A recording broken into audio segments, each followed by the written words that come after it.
I'm going to say a couple of surprising things here. First, I'm going to agree with Kennedy on 4 things. Then I'm going to tell you why what he's saying is partly a trick. And so, be careful, about his tactic here. But then I have something even more surprising to say. All right, so first, let me tell you the things I agree with. The headlines are wrong. He didn't say that Biden is definitely a bigger threat. He said he could make an argument for that. And you've got to be careful with that. And you know what the mainstream media loves to do. They love to smear anyone who's an outsider. So boom, they took that as an opportunity to do that. So he's right about that. Number 2, he's right to be concerned about Biden being a threat to democracy himself. Maybe not for the reasons that he's stating, but Biden did support anti-democratic movements within the primary. The Democratic Party canceled the election in Florida. They try to keep out every candidate in North Carolina, Tennessee, etc. So they love to rig elections. Yes, I use the word rigged, okay? So you can go cry about it if you're mainstream media. How about you do your job and talk about how they canceled the election in Florida in the primary and just declared Biden the winner. So if you're gonna make the argument that you're a champion of democracy, you should probably try it in your own primaries. Third thing he's right about is that the establishment in a lot of ways has killed democracy long before Donald Trump tried to. Now, how did they do it? They did it with donors. Donors now completely control our politics. And as I've explained in Justice is Coming, my book, there's been Princeton Northwestern study done over 20 years showing that if you're in the bottom 90% of Americans, your influence on policy is 0%. If you're in the top 10%, you have excellent influence on policy. Does that sound like a democracy to you? So we lost this a long time ago.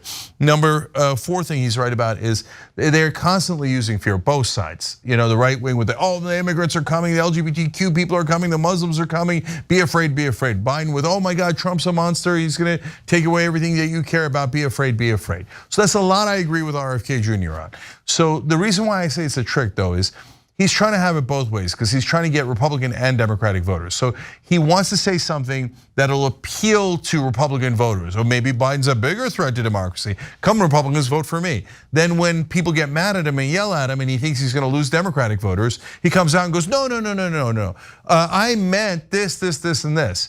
So that's the old plausible deniability trick, right? Where you say something to get votes from one side, and then when you're caught, you say, well, technically, I didn't say that. But brother, why did you frame it that way? When I say it, I'm very clear about what I'm saying. Whereas he's now become a little bit of a politician and hence plays these games. So, but the most surprising thing is, for the first time today, I'm now considering RFK Jr. Now, what? I know, shocking, right? And no, hold on. Let me tell you why. So is it because I think, maybe he's right about vaccines? No, he's cuckoo for Cocoa Puffs on vaccines. And on several other things where he believes in conspiratorial theories that I don't believe in at all. So why on God's green earth would I consider RFK Jr.? Well, until now I hadn't because of those crazy things that I don't come anywhere near believing. But I thought about it, Anna, and Trump I would never support in a million years. Biden is now funding a genocide and is an awful choice, has been corrupt his whole life. You're never gonna get anything but corruption from Joe Biden. So am I positive RFK Jr. would be worse? He would probably, on health and science, definitely he would be worse. But on everything else, like anti-establishment, money out of politics, I'm not positive RFK Jr. would be worse than Biden. Oh, okay. I mean, I know that everyone here will soon be marching over to the Capitol building to peacefully and patriotically make your voices heard. It's not about justice, it's not about agenda, it's not about mobilizing people, it's about dialing for corporate dollars. These two parties have sold the US government and the American people to the highest bidders.